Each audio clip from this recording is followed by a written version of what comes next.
Welcome back to Autoimmune Adventures. We are so excited for today's conversation. Our guest is Saara Haapanen. She's an incredible coach who blends performance science, ADHD support, and movement into transformational work for women that are navigating both neurodivergence and chronic health conditions. So Saara brings humor and heart and strategy into everything that she does, and we are so thrilled to have her with us. Thank you for joining us, Saara. You want to just give us a little introduction, kind of tell us what it is that you do? Well, first, thanks so much for having me. I'm so happy to be here. This is one of my favorite subjects to talk about. So if I get too chatty, just rein me in. We love it.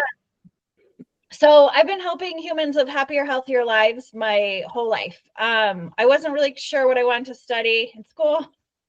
So kinesiology and health promotion is kind of where I started. And then I got into psychology and then sports and exercise psychology, and then got a master's and PhD in that. And tried to, at different parts of my life, went away from health and fitness, but it always just brings me back. Now I realized one of those things is I'm only interested in what I'm interested in, and that's because of my ADHD brain. So health, fitness, and wellness, and helping coach people. So I've been coaching for 26 years. I got my first, I'm now 40.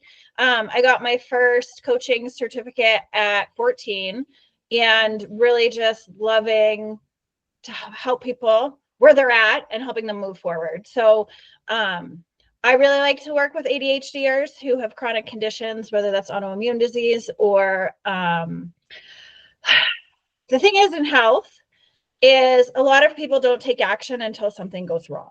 So I work with a lot of people that are usually recovering from something big, whether it's, okay, they got an autoimmune diagnosis, could be that, yes. Could be they had heart clots and now they had a surgery and they realized if they don't take care of their health now that they're not going to have a lot of time on this planet. Maybe a parent just passed away from something that they realize is genetic. But it is kind of realistic in what I do that people usually wait till something goes wrong before they seek out help. So I have a variety of humans that I work with, but I really tend to connect very well with ADHDers because that's my brain type. So that just means that everything's a little more fun and entertaining and educational, but entertaining. So it's been working out great. It is a very unique niche. When Stacey told us that you were coming on, I was like, wow, that is, but I think it's much needed because we've actually talked about before how even if you don't have officially diagnosed ADHD, there are some things with chronic illness and the brain fog and other things that actually have very similar effects almost. And I think it's great that you're putting these together. And it sounds like I was going to ask you why it was so personally meaningful to you, but I think you did a pretty good explanation of it there, unless there's something else you want to add to it. Yeah, sure. So I look healthy and I've been studying health basically my whole life. And when I knew something was wrong with me, when I got diagnosed with my autoimmune disease, it was, I also have Hashimoto's amongst, I know 2 of you ladies have that as well, but I was drinking 2 cups of coffee a day. I mean, 2 pots, huge pots, 2 huge pots of coffee, and I could not wake up. And I had like every single symptom except for weight gain. And I didn't have the weight gain because of what I do for a living. Like I also do personal training and help people with nutrition. Like I knew all that, but like my hair was falling out, my joints were hurting, I had brain fog, like no libido, all of the things that you had, freezing all the time, like no energy, could not think straight. And for me, my big thing, I love learning. And for ADHDers, it's sometimes challenging to take the learning into doing that task transition. But once I got diagnosed and I asked my doctor, what do I do? And she said, you take a pill for the rest of your life. And I was like, I don't agree. Yes. Okay. Yeah. But like, what else? And she's like, no, that's all you can do. And for me, I was like, no way, Jose, like I can learn and do, and I keep people accountable and do hard things. So I literally like ADHD hyperfocus into the research. When I was diagnosed, my TPO antibodies, so anything above 7 is autoimmune. I had 1,256. Wow. In a year, I learned everything I could. She tested my blood and it was 134. And she goes, what did you do? And I was like, oh, I created this program. There's these 8 pillars you need to work on, which is amazing because our 6 pillars overlap. I just have 2 more. But I was like, this is great. They're following a great protocol. And she goes, no, but how did you actually like do that? Because a lot of people know what we should be doing, and I call it shoulding all over ourselves, but we're not doing it. Like YouTube exists. There's all the information you ever need for anything on YouTube, and we know what we should be doing, but we're not doing it. So what I do with people is like the mindset shift, how you actually make behavior change. So we all know like we should eat healthy out and whatever it is, you just don't do it because first, it's uncomfortable for your brain. Like we don't like change at all. And if it's hard, we're like, no thanks, because our brain wants to keep us safe, to keep us alive, not for success or not for doing hard things. Or it's like, there's not a plan that's individualized to you, or like whatever. We all have excuses for anything, any change. Like humans don't like change. So I take the science of like psychology and how to do behavioral change and make it easy. And also for me, I'm like, I don't want to be a hypocrite. Like to know what to do and not do it, to me, especially when I lead humans to like change their lifestyles to be healthy, I was like, that would be very hypocritical. So now my doctor was like, you need to teach other people. And I was like, yeah, they listen or if they're interested. But it usually is, it does take something that like a pain point for people to change, usually, which it's just real life. There's like maybe 5% of people who just want to do better and will make change on their own. But most of the time it's usually something bad happens and SHIT hits the fan and then they make a change or no, they need to start making a change. So I will add that. I would agree. I think there's a lot of that complacency and an unwillingness to commit to doing things that exists. I was curious though. I noticed when I was looking at some of the stuff you do, you spend a lot of time working with high achieving women who are managing both ADHD and chronic conditions. What are some of the common threads that you see when it comes to burnout, energy, and self-worth? Because my husband has ADHD and a lot of people I love have ADHD, and I'm a little bit on the spectrum as well. So I can understand that these things are very much a real problem. So how do you deal with that? The biggest issue for high performers and for ADHDers is for them to chill out. And when our body is fighting against us, that requires a lot of resources. And when someone's first learning, like they don't realize how they're eating is like harming their body, or they just are so used to like pushing. And for like a lot of my clients, when we change their diet or we change their exercise routine, and I changed my exercise routine in 2020, and I was terrified that my body composition would change. And like, I'm still pretty ripped. So I created all my workouts in a way that's not going to increase stress. So yes, movement is great. Like I'm a personal trainer. I love movement. I'm the creator of a program called Move at Work Challenge, which has been in school districts for almost 10 years. Like I have people moving at work. I love movement, but it's the right kind of movement and the right kind of stress management. So I think for a high performer and an ADHDer, whether they're hyperactive or females tend to be inattentive. I'm lucky I have combined, so I have both. So it's either like chaos in your brain or chaos in your body. It is so very challenging for humans who have my type of brain to like chill, to be in the moment, to relax, to reduce your stress. So I would say that stress reduction and the way you think about it and the way you manage it and how you actually put that in practice would be the most challenging thing. Because for us to heal, our body needs to be safe and in a spot where it's not inconsistent overdrive. And whether that's like stress at work, stress at home, stress from too much exercise, stress from like just eating the wrong foods and having your body have to do extra work to attack itself. Like it's very challenging to communicate to a human that you're going to heal yourself by doing less. So I would say that would be the biggest challenge with high performers, ADHDers, people who are like, go, go, go, go, go, go, go, like we have no time. And then when burnout actually hits, I find that they're in burnout for a long period of time before they're going to admit it. But when it does really hit, like neurodivergent burnout combined with any autoimmune disease is like more than a crash. Like those people, they drop from like being barely functional surviving to like not being able to get out of bed. And there's a spot where your body starts giving you symptoms. There we go. There's my word. And we just have been taught to ignore it and to push through and to go. But like, if you don't listen to your body, it's going to start giving you more signals until you are forced to relax and chill out. So that would be the biggest challenge, I would say. I can see why that would be an issue, because I've seen that in my own life and in many of my friends' lives as well. Mm-hmm. Yeah, that makes a lot of sense. I always think it's like the analogy of a check engine light, ignoring that check engine light, and our body's like, whoa, maybe you need to chill out and figure out what's going on. And we're like, nah, I'm going to keep driving. And then one day it breaks down and you're like, what? This is not convenient for me to break down right now. And your body's like, don't care. You should have listened when I told you to slow down, and you didn't, So 100%. Yes. I'm curious about your 8 pillars, because we have our 6, like you said, they kind of overlap, our 6 principles. We call them our big 6. And one of them, our first one, is cultivating a growth mindset. So how do you define a growth mindset in your coaching arena, and what role does that play for somebody who's managing ADHD and chronic illness?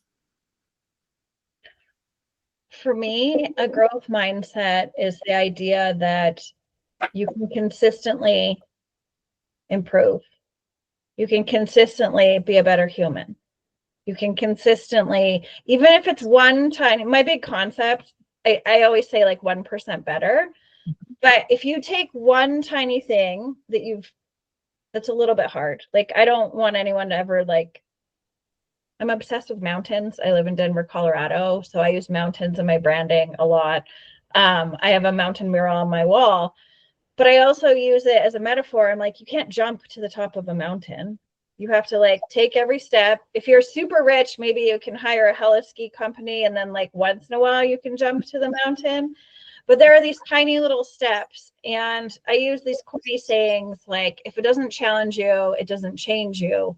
But going back to brain science of little tiny changes, and what I help people with is finding the big domino that's going to knock things over. But little tiny changes can make a huge difference if it's the right domino you're knocking over. And to consistently push yourself with an opened mind that you can learn and do hard things, whether it's your body or you're learning something new, doing a course or getting a certification or whatever it is. But I also very much don't want to be the same person a year from now. And part of that might be my ADHD brain, because I'm so forward thinking and thinking all the time. It's really challenging for me to be in this moment here. I have to train my body here, my mind to be here, because I'm all these things I could be doing, go. But a year from now, you won't recognize yourself if you have a growth mindset and you're doing little tiny changes. It also doesn't have to feel so hard when you're in it, right? Because for instance, I do a lot of health and fitness and all that stuff. And it's if you tell yourself you can't have a cookie, first of all your brain hears is cookie. It doesn't hear don't have a cookie. And the more you give yourself these rules, the more it's this internal fight. And then you have to use your discipline muscle, which sucks. It's easier to use discipline in the morning. And then throughout the day, your life, you're just making your life so miserable. But if you go through it of what if, and I'm always, when I start a presentation or a webinar or masterclass, I'm be really open-minded. I might say some crazy stuff. You don't have to try any of it. You can try some of it. If you try one thing I say, you'll probably improve your life.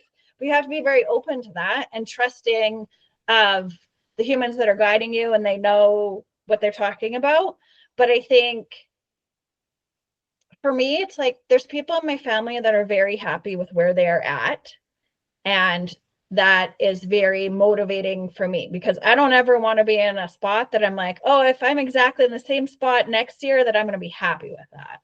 But like my whole life has been like, I started delivering newspapers at 10 because I wanted to be able to afford things that I wanted to be able to afford. I paid for my own diving and trampoline, and then got a full scholarship, and then found out 12 days before the Olympics I wasn't going. And I've had like 10 companies, and like I've coached people all over the world, and like I'm an internationally published researcher. Like I do a lot of stuff, but I'm growth minded, and I have to be uncomfortable. Like every day a little bit uncomfortable, because if I were comfy, who knows where I might still be delivering newspapers in Canada. Like, I don't know, So that's what that means to me.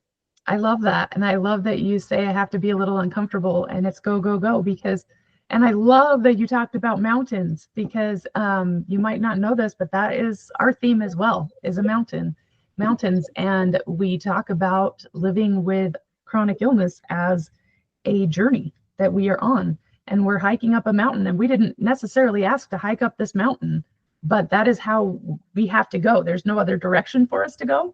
So we have to go. It's probably not going to be an easy hike, but we got to do it. And we know we've got to do it. So we can either do it and be miserable, or we can do it and enjoy it as much as possible. And we can do it and find the beauty in it. So I love that. And I love how you took your diagnosis and you're like, yeah, no, I'm going to just do my own research and see what else there is to do, because you described literally exactly my same diagnosis experience, and exact the same words. You're just going to take this pill for the rest of your life. And except she went into detail. Your thyroid's just going to shrink, and it's going to shrivel, and it's going to waste away, and it's going to be worthless. And you're going to have to increase your medicine. And I was like, what? This is terrible. So I did the same thing. All of us do that. We are very big into researching and learning and being proactive. And that's why we are putting out our Big Six, because those are the things that we know through our years of experience have an effect, and they will have an effect, a positive effect on everybody that does them. There's science behind all of them. And just because your doctor's not telling you these things doesn't mean that they aren't going to be hugely beneficial to your journey. So I love that. Thank you for sharing. Well, and like you said, they are hard things too. So I appreciate that you also put that plug in, because, if you want change, sometimes you have to do hard things. Usually you have to do hard things. Well, it's hard living with autoimmune disease. It's hard trying to be healthy living with autoimmune disease. Pick your hard. Yeah. Which hard are you going to choose? You're going to choose the hard that's going to help you get better, or you're going to choose the hard that's going to keep you miserable? Yeah. Exactly. Yeah. And it sucks because everyone wants a magic pill. But it's like, okay, take the magic pill, but then do all the other work too, because it's not just, there's no pill out there that doesn't have any side effects, and like, it's great to support with medical science, the things that you can support, but there's also so many things that you can do. And like, our bodies are absolute phenomenal things that can heal, that can like support you. But a lot of the times also, I think education is huge, because like, if you don't know that gluten molecularly is the same like antibody that your thyroid is spitting out, that's basically killing your thyroid. Like when I tell clients that, and they're like, oh, no one ever said that's why I shouldn't eat gluten. I was like, every time you're eating gluten, you're killing your thyroid. They're like, oh, I shouldn't eat gluten. And I was like, yeah, that's why you feel like poop, and your joints are hurting, and your brain isn't working, and like you feel like you have the flu. I'm like, you are literally poisoning yourself. Yeah. But there are lots of doctors that won't tell people that have thyroid issues to not eat gluten. I mean, the doctor that gave me that diagnosis, and I waited for months to go see her. Yeah, gluten has no effect. You just eat. It didn't tell her I had celiac disease. I didn't tell her I'd already been gluten-free for years. I was curious what she would say. And she was like, no, you can't do anything with diet nothing you can do with your diet is going to have an effect on this. Yeah, I'm sorry, what? What doctor tells you that? Yeah. Okay. So here's the thing: is medical science is 20 years old. by the time like a new study comes out and it is in the educational system and the doctors learn and then they go to practice, especially a primary care physician usually knows a little about a lot of stuff and they're not like specialists. But me with an ADHD brain, or you, like, for that human, what is going on with them is the most important thing. So then they super research. And the thing is, a lot of doctors tend to have a lot of ego and they don't want you to be like a Google doctor. So then they don't necessarily like don't know, aren't willing to communicate that they don't know, unless you have a really great doctor. Like my doctor is like, teach me what you learned. And I was like, here's all the things you need to do. But a lot of the science that comes out, one big thing for me right now is like, I work with a lot of women who are perimenopausal and menopausal. And there was a bad study, and every human that I know who has a uterus or even doesn't have a uterus, who is female presenting, who has taken hormone replacement therapy, has felt amazingly better, and it can clear up a lot of things. Brain fog, energy, libido, things like that. But there was a bad study that was now disvalidated that I think came out in the late 80s or 90s, and especially male practitioners, actually a lot of doctors will not prescribe HRT because they're like, you're going to get breast cancer. And that's now been disproven. But yes, if you have breast cancer history, you need to be careful. But HRT does not cause breast cancer, and there was a bad study, and then everyone believed that, and they taught that in the whole medical system. Now all the doctors are like, don't do it. But there's one doctor who's like coming out with science and educating, and like, that's why I recommend to everybody, like, be open-minded, growth-minded, that even what you know now could change when you have more education and information, and you're allowed to change your mind. You do not have to, and I'm sure we all know people like this that are very stuck in their ways, and it's so hard to change anyone's opinion. But if you're open-minded and just want to learn and better, then you'll be a more successful, healthier, happier human. But a lot of doctors just don't know. So they say what they've been taught. Like, I trained some doctors and they have not been educated in nutrition. And I had one doctor who, she was eating less than 1,500 calories. Like, that worked for her in her 20s and her 30s. And then she got into her 40s and 50s and she was gaining weight. And I was like, you need to eat more. And she's like, oh my gosh, I'm terrified. I'm not eating more. And I was like, you need to be medically supervised if you're under 1,500 calories. Like, as a human being on this planet, you need more calories than that to be able to rest and digest and just like have your body do normal body things. And she was terrified. And we had her lifting weights and eating more. And she's lost 60 pounds in 2 years. And I have her eating more because she was starving herself. Like, her body wasn't even able to like digest, because she was like, it worked for me in your 20s. I was like, you bounce back in your 20s. In your 50s, life is different. And I was like, trust me, I know what I'm talking about. So and she's like, why didn't they teach us about this in school? Like, I literally went through and I was like, here's how much calories your body is burnt. And she was like, they didn't teach us this. And I was like, yeah, because you're a medical doctor, you have to learn other things. But it's crazy. Annoying. Yeah. Well, we've touched on, you mentioned that ADHD and autoimmunity can kind of cause some internal chaos. The brain fog, the energy crashes, emotional dysregulation. How do you help clients create clarity and consistency in the middle of all of that storm of craziness? Depends on the individual. But I can say my PhD in one sentence is control the controllables. So you look at someone's lifestyle, you look at what their goals are. Everyone who usually works with me wants to get healthy. That's like the overarching goal, but they have other goals, whether it's like growing their business or managing their mindset. When a new client, we just started working about creating a system that was going to organize her inbox so she doesn't have so much stress. I think one of the big things comes back to finding that big domino. For a lot of people, like, I have 12 mountains that I use in my program, and they all start with the letter M because alliteration tickles my brain happy. So what I usually do with a human is we do an assessment, and I have them rate all the different things.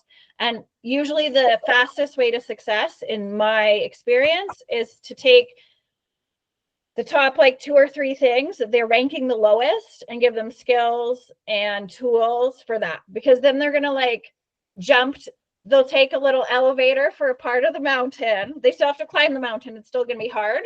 But if we can tackle the things that are ranking the lowest on first and give them skills and tools and techniques, and if they work with me as a coach, like they can text me and be like, uh-oh, it's real life and this is happening. Like I created a strategy, but it's not working. Like, help, there's cookies at work, you know? But for me, a big, huge thing is like individualized profiling and what does that person really want and need. Often for ADHD chaos, it's like, how can you be present? So teaching them mindfulness, which is challenging. So I like to bring body into it. And I'm like, squeeze your hands, tell your brain you're squeezing your hands. Like when you have another thought, just be like, I'm squeezing my hands and count to 5. Like it can be as easy as that, but our brains are like, oh, look, a squirrel, all the things moving in the wind. Like I can hear the electricity. You have to be like, no, you're squeezing your hands. And it's like doing a bicep curl. Like I can't lift one weight and be ripped. I have to do it hundreds and thousands of times until it becomes automated. And then our brain is happy and it doesn't have to feel so hard. But to make those automatic processes a little bit easier takes training. Kind of connected to that a little bit is, as I was looking through a lot of your stuff, you mentioned what you call 1% shifts. And can you help our listeners reconnect? Well, that could help our listeners reconnect with their body without pushing too hard. So when you say 1% shift, what are you talking about? Whatever the hard thing is. So that can be anything. Maybe it's, moving your body more or moving your body less or switching to sweet potatoes, whatever it is. I like to break that down into 2 minutes or less. Because I often work with ADHDers, they get the information overload. They can see, sometimes or not, depending how their executive function is and their forward thinking and planning. Like you can see step 1, you kind of skip all the steps in between, and then you're like, you jump ahead. And maybe you're like, okay, that's when I don't have an autoimmune disease or I've lost 50 pounds or whatever it is. But they kind of get lost in the steps in between or it becomes overwhelming and we tend to shut down. So I always say, write out as many steps as you can. And how can you break each step up into smaller tasks? And what is the first 2-minute action? Like for a lot of people, for a lot of different things that we work on, it's like step 1 is like turning your computer on, opening your computer, finding the email from me, and then you can go to like step 3. But sometimes just breaking it down so it's more manageable because our brain can do a little chunk at a time. And then once you do that little chunk, the next chunk is easier. But if you look at like, oh crap, like a year from now, I want to be 50 pounds lighter. And I have to change the way I'm eating and I have to change the way I'm moving and I have to take Synthroid or I have to do like no gluten and I can't have alcohol. Like that's way overwhelming. But like today, maybe you open your computer and listen to a lesson or write a grocery list or like just make it tiny, tiny, tiny so our brains don't resist so much. Because our brains don't like change.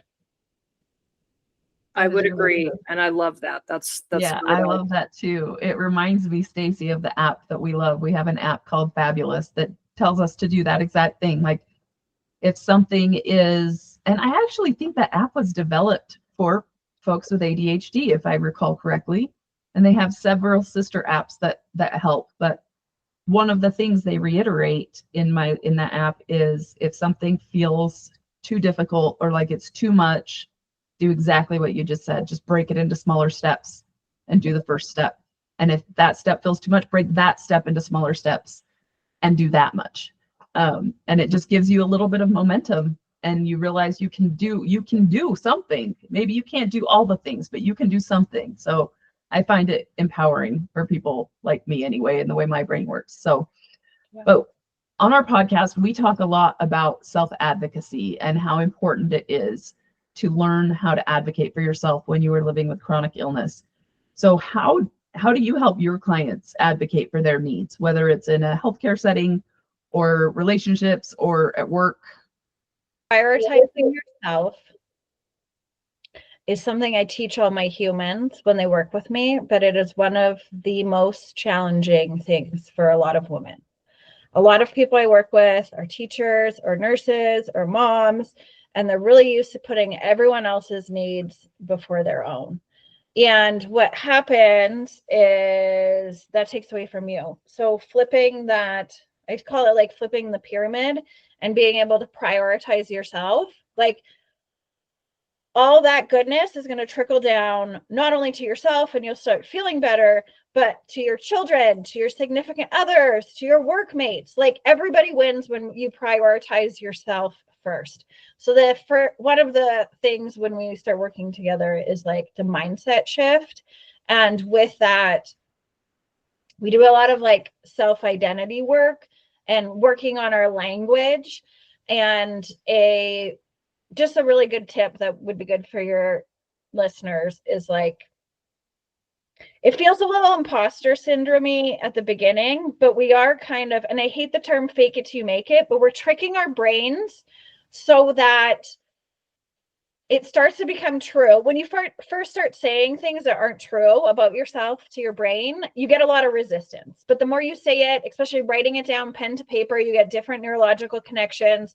If you can write it on a post-it note, if you can say it out loud, like all these things are going to reduce friction. And then your brain is going to start looking for evidence. And then you're going to be working with your brain instead of against it. So one of the identity statements I love for me people to write down is I'm the kind of person who fill in the blank. Whether that's like, I don't know, getting up early. You're not a morning person, but you really want to be. You're going to start lying to yourself, lying to your brain and saying, I'm the kind of person who enjoys getting up early. I'm the kind of person who gets a lot of stuff done in the morning because I like getting up early. And when you start saying it, even like just 2 or 3 times, you might feel it in your body to be like, ugh, that doesn't feel right. But after 3, 4 times, you're not going to have that same physiological response because your body's like, your brain and your body start talking. They're like, oh, that's not so new. So I think building up the confidence and the identity of, or it could be a statement like, I'm the kind of person who prioritizes my health, prioritizes myself first. Once you kind of get that step over, then it's easier to advocate for yourself when you're in a doctor's office or when you're like someone's arguing with you about, I don't know, your experiences. One of the things I was taught in school when I was doing my master's degree is to use iMessages. So regardless of who you're talking with, if you use iMessages, so I feel blank, no one can argue with that. Like if you feel a certain way, you feel tired, you feel sick, you feel great, you feel uncertain, you feel confused. If you say, I feel, and the other person on the receiving end of that is going to use any language that's confrontational or arguing, like that's not valid because you're entitled to feel the way that you feel.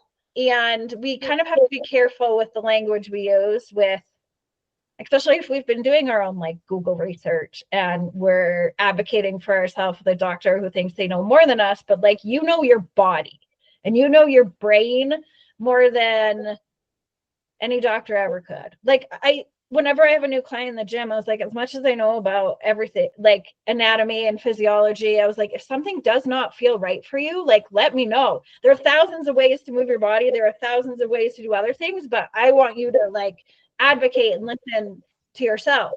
So it's kind of like a skill too. You have to first train yourself to have that confidence, and then the language that you use, it's really important.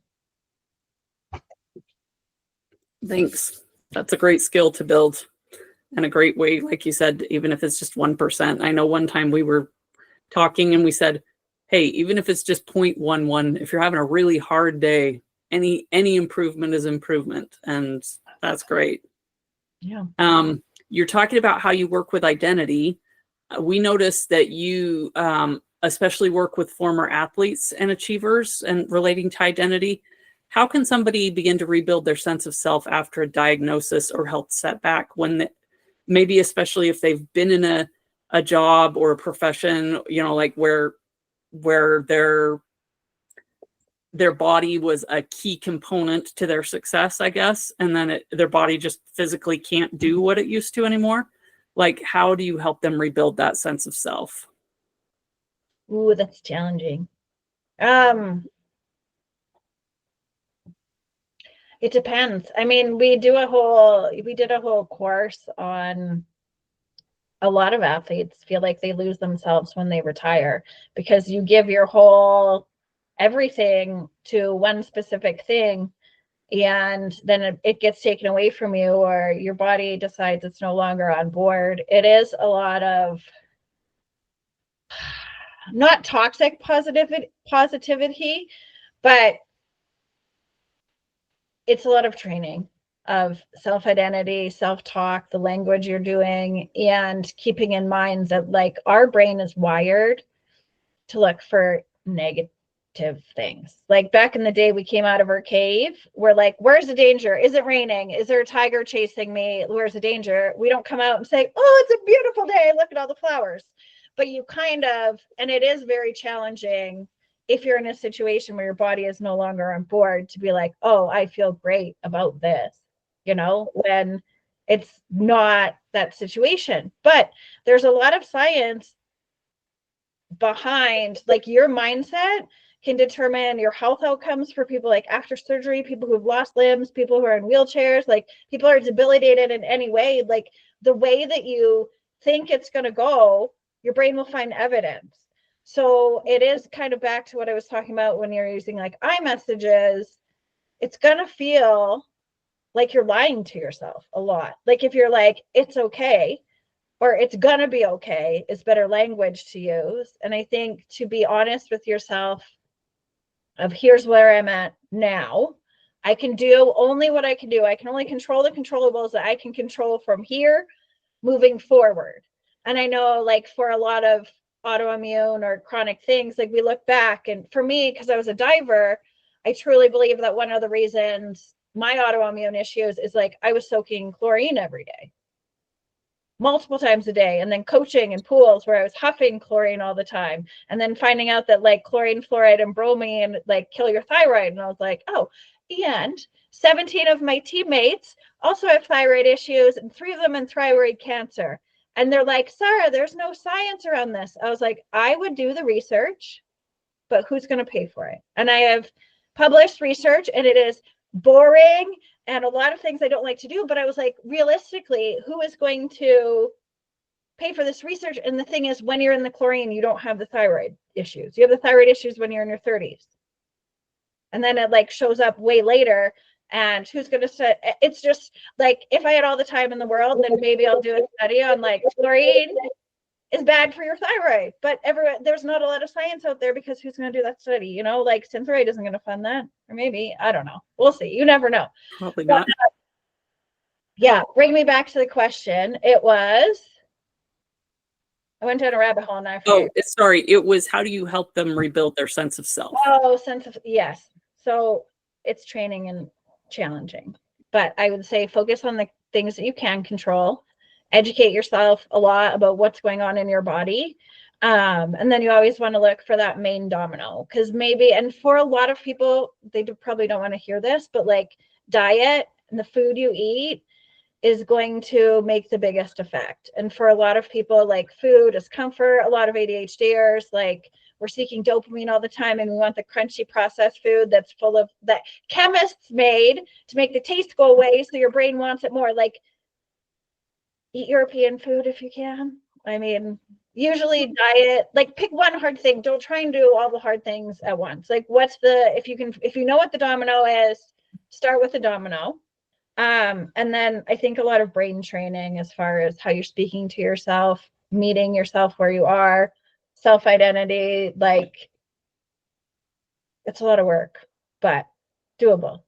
And It is a lot of work. Trainable. Your brain is trainable. It's plastic. Yes, it's trainable. Growth mindset. It is a lot of work. I mean, I wasn't a former athlete. I wasn't a high achiever, but I was a damn good mom, and I had a bunch of kids, you know, and I really grieved the person that I was being gone. So I can't imagine trying to come back into yourself if that was your former life and identity. It took me years to come back to myself as a mom and a person and get back to that. So you are doing very, very valuable and important work. And I know it's a long process, but I am so glad there are people like you out there helping, because I always told my husband when I was in the thick of it and I was trying to get diagnosis and I was trying to find a treatment and I was miserable and I was tired and I was trying so hard to fake it till you make it, because I have kids. I don't want to be that mom. And I remember just saying to him, if I could just have somebody get in my brain and help me change the way I think, I think it would all be easier for me. And I didn't know how to do it. And that's what you're doing. So I love that. I wish I'd met you 10 years ago. Yeah. Well, and I would love to add of like with people with autoimmune disease or anything, regular humans too. This applies to all humans, especially women. But 100% of you is going to look different every day. And you can only give 100%. And like some days, 100% that day might be like 70% of a good day is 100%. You know what I mean? And it's like just being able to manage the energy that you have and know that it is like a mountain range. It goes up and down, and there are going to be good days and there are going to be not so good days. And like for me, winter is hard. Like my body still doesn't regulate temperature. My depression goes up. I have to pretend to be a happy person. Life is way easier for me in the summer. But like I survive the winter, I thrive in the summer. But I know that. So I can I do the hard things. I film like my programs and stuff in the summer. And in the winter, I just go day to day and my clients keep me entertained and like, that's great. But like in the winter, in the summer, I can do hard things. So I think it's like meeting yourself where you are that day and allowing yourself the flexibility to be like, on a good day, you can do more. On a not so great day, it's phenomenal if you can have help, or your significant other understands, or your kids are like, can help each other. It's just every day is different and there's good days and bad days. And there might be more bad days when you have an autoimmune disease, but it's not rainbows and butterflies every single day, all day, even if you're like perfectly healthy, we're still human. All right. Finally, what we'd like to ask you is, where can people learn more about your coaching, your programs, connect with you online so that our followers can learn more from you? drsaara.com. So SAARA. And this is good for an ADHDer to say, because I'm working on my website. So that means it will be up by the time this goes live. So it's a little motivation for me too. And if you just look up, I'm the only Dr. Saara. So all over the internet, it's Sarah with 2 A's. Okay, perfect. Thank you so much for joining us today. Your work is powerful. Your approach is compassionate. We are glad that our listeners got to hear from you, and we're glad we did. Listeners, if you enjoyed today's episode, please make sure to subscribe on YouTube or at www.autoimmuneadventures.com. Share our episodes with somebody who needs them. And please check out Saara's links in our show notes and in our YouTube comments. Remember, you are worthy of joy, and your disease does not define your life. You do.